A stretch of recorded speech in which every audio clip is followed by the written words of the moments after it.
I thought Sid showed why he's still the best. He dominated us tonight, especially our line. That is a humble Nathan MacKinnon after what was an incredible game against. It's always great to be humble. But if you're cocky or just like, yeah, they didn't really win. That last goal that wasn't called as goalie interference. It was totally goalie interference, and the ref betted money on the other team. And, no, please don't do that. His fellow Cole Harbour native, Sidney Crosby. And I know my last video was about Ovechkin making history, becoming just the third player in NHL history to record. Nathan MacKinnon is... I gotta show you this. So, his last video, at the time, was Ovechkin just made history. Nathan MacKinnon is making history. See? 19 consecutive 20-goal seasons. And now, here I am again. But look, there's only so many ways to say it. Nathan MacKinnon is making NHL history. This was a thrilling matchup with the Battle of Nova Scotia between my guy. He said is. That doesn't mean he's done. It means he's still preparing the pot for the NHL for his end of his career or hang up the skates record. Sidney Crosby squaring up against his younger training partner, Nathan MacKinnon. Their relationship is well documented. MacKinnon has said he had posters of Crosby on his wall, idolized him growing up. Do you still measure yourself against him? I never have. I'll never be close to him. No, I don't think. He's my hero, and You're getting there, sir. no, I don't think so. No, I'll never get there. It's okay though. And now they've become close friends. Off the ice, that is. Because on the ice, you know these two warriors wanted even more when playing each other. Crosby had himself a 4-point night, a filthy goal, trying to will the Pens to a dub. But MacKinnon, not one to back down, put his team on his shoulders, notching not just a goal and a 3-point night himself, but again, he also made some history in the process. So in what was a thrilling game, let's get into it. Now, right out of the gate, the Penguins were just hungrier. And Crosby with the backhand from way out, and they score. It's Puljujarvi net front battle to take the lead, but this started with that Crosby backhand. Who puts on a backhander from beyond the circles? I mean, come on. As I think it's safe to say he wanted this game. He was buzzing early, winning battles, creating chances everywhere he was. A great pass here, but a better save from Georgiev. And then soon after, it was Crosby with the steal in the neutral zone, which leads to Rust. Again, power move to the net, and he scored. It didn't happen on the back end, so he switches it up to the forehand and just sneaks it in to make it a 2-goal game. But again, this one started with Crosby. A little yoink, I'll take that. It's fun to watch. Then Crosby, again, winning the battle along the boards, would take it from McCarr this time, which led to another good chance as the Penguins came out strong in the opening 20, out-battling them, out-shooting them 15-4 as the first would come to an end. But over in the second, it was the Avs slowly getting to the right areas, getting a few great chances themselves as you could begin to feel the ice tilt a bit. Drouin here, and he's shut down. Puck on the line as the whistle went, but it remained a 2-goal game. Then Cogliano, and he's shut down as Nedeljkovic kicks it out, and despite the Avs starting to play well, Taves would airmail one over the glass, and the Pens had a shot to make it 3. And yet, if anything, short-handed, it was the Avs with the better chances. A couple of odd man rushes as this one went off the pipe. Going back the other way, though, O'Connor to Crosby, and a big stop. Georgiev able to keep it out, but it went right to Puustinen, and from the point, they would score. It's Sidney Crosby with a ridiculous redirect. He's a good 5 feet from the net, just sorcery for his 3rd point of the night. Not 2 minutes later, it's Crosby to Joseph, takes a look, shoots, and he scores. With his first of the year, it's the screen in front, and the Penguins, led by Crosby, would make it a 4-goal game. Georgiev was pissed, McKinnon was barking all night, and so, sure enough, before they could even announce it, Walker from way out,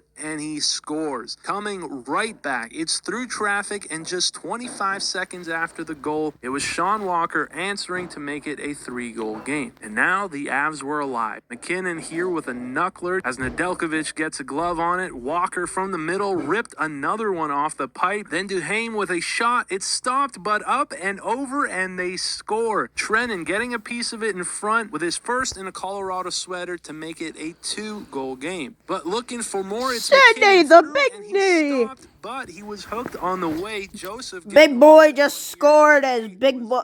Small boy just scored his Look at goal. those eyes. I have seen this look before, and as a Pens McKinnon was like, "Oh, don't care for the Penguins. We're gonna come out on top."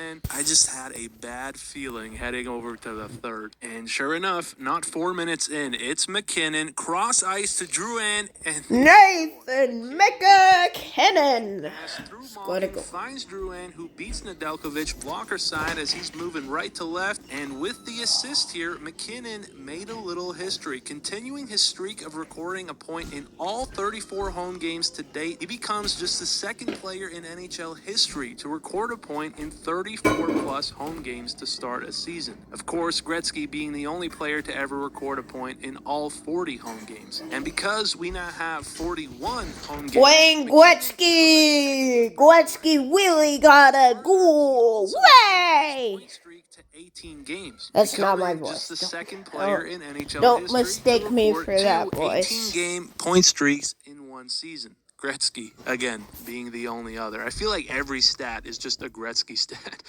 Oh my God, it's a logo, I think. What an incredible year for the MVP candidate, and he wasn't even done yet. First, though, it's Middlestat with it, and he collides with Nedeljkovic as a bit of a scrum ensued, but Nedeljkovic stayed down. And it was certainly a pretty solid collision here, but he would decide to stay in the game, initially at least, as on the very next whistle, he was called out of the game for So if you're concussion from protocol, Germany, and Jari would you go can between read the it. pipes. So the Avalanche I'd say tested that's him. not It's the worst Nichushkin, idea for a Middlestat to video. Lehkonen, and puck comes back out, but stop as Jari able to keep this one out. Definitely one of his best stops. Then immediately after, it's Nichushkin with the shot, and Lehkonen there again as Jari forced to make another nice stop. But the Avs were just undeniable, and finally McKinnon would draw a tripping penalty. Where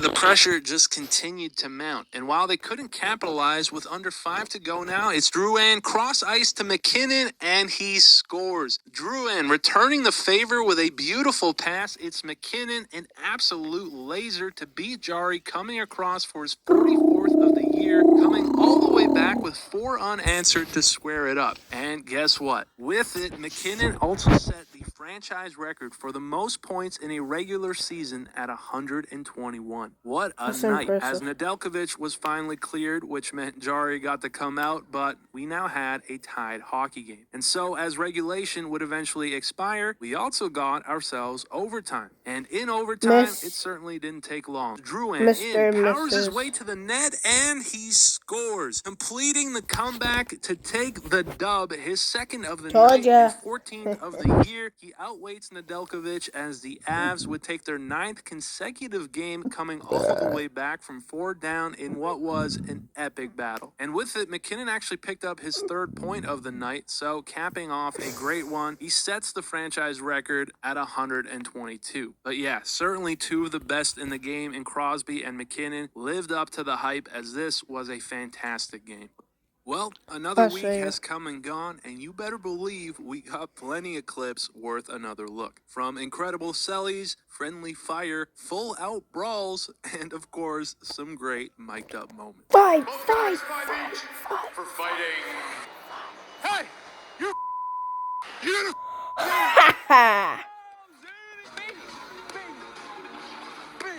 Do you feel like you could have used some more subs? Wait, what? because I thought I was on the ice, and sorry, just sorry. Thanks for this. Sorry, Mom. But Boss it's where I'm fine. at. But let's start with Panger. With St. Patrick's Day last Sunday, Darren Pang became I have a outrageous hat on. I shall come from the boxer. Hey, hey, hey, me being the announcer.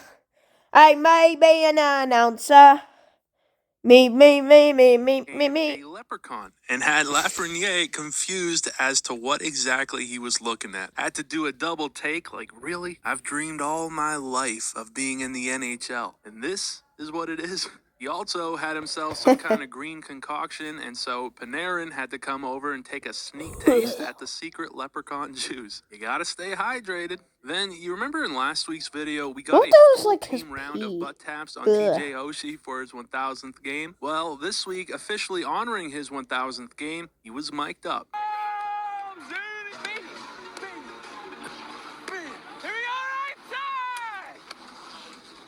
Imagine getting to see your dad at work, and this is him. So good. Now, sticking with the Capitals for a bit, Ovi had himself a week. First, with Kuzi's return to Washington, where we learned Ovi's love language is tripping guys from behind. All in good fun, of course. And then in that Oshie game, he scored a pair against the Jets and a nice little moment celebrating with his family. But take a closer look at that first one. He totally just steals this from McMichael, who was shooting, as Ovi quickly gets his stick in there and wound up getting the credit. A hilarious goal as they're on the bench after, like, does this mean McMichael also now has 847 goals? Huh? Running through a few quick ones, we got Cooley showing us the future of pregame routines. Hey, am I at practice? Hey, what is this dumb beep kid doing? Like, seriously, I can't believe that this kid really thinks he's at practice with that VR headset on. That's probably one of the assistant coach's reactions, or even the coach. Nick Foligno with an interesting way of protesting a penalty. Not sure what this is. Maybe just his best Kramer impression. Either way, What? He's just like, I'm gonna do a little dance with my hockey stick. Like, yeah, let's do it. Let's dance. Woohoo!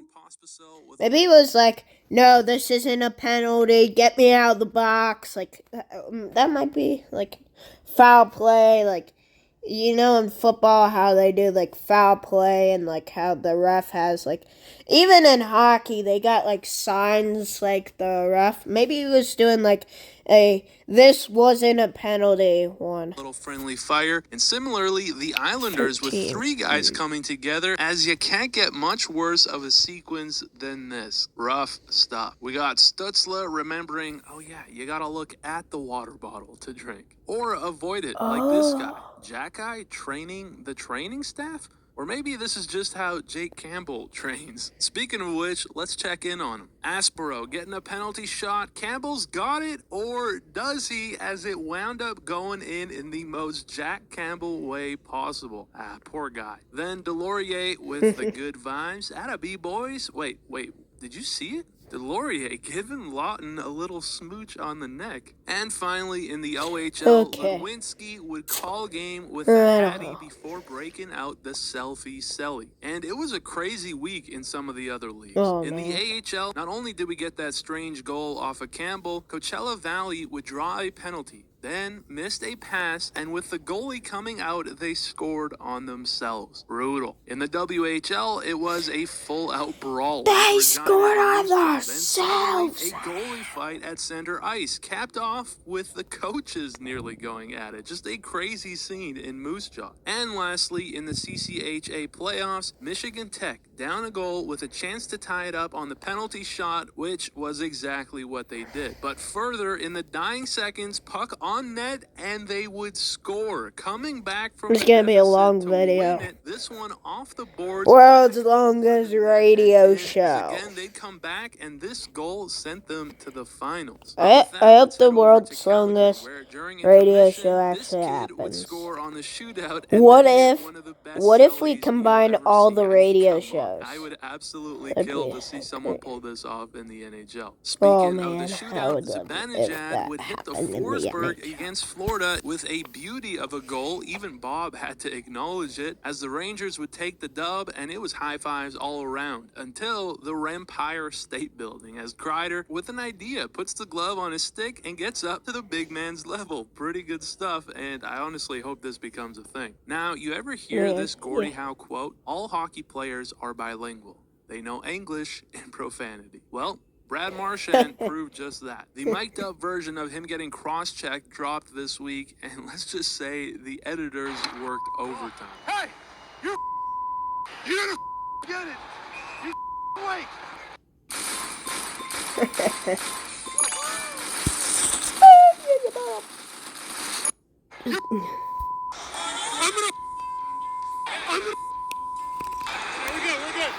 And then further, Detroit, with Christian Fisher opening the scoring against the Islanders, he would get the intermission interview. And You know, they know Larkin's back, and that's our captain. You know, fuck him.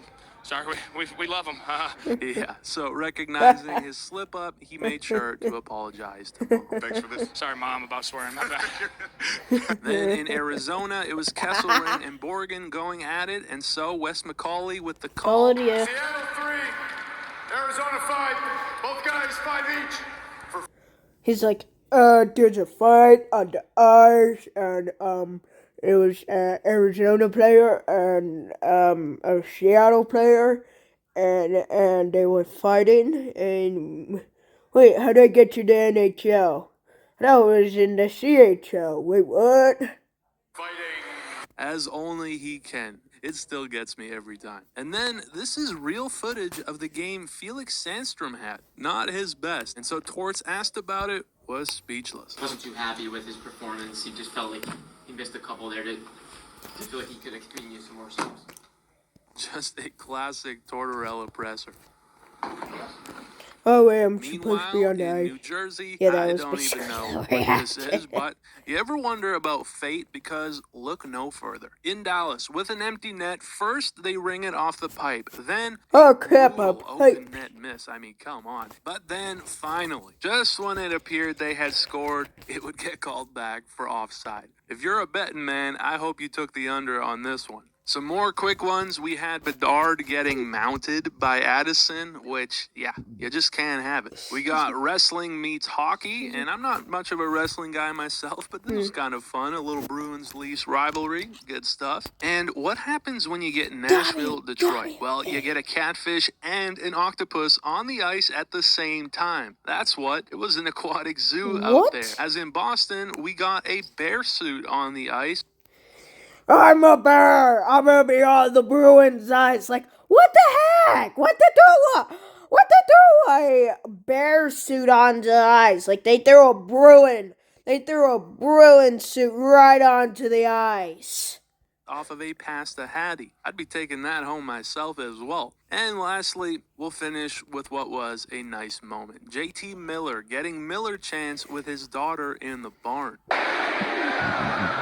Oh, I saw this. Pretty awesome memory for her to have. But that about wraps up what was another fun week. As always, thank you guys for watching. I appreciate it very much, and I will see you in the next one. See you in the next one, Johnny. I mean, next man up.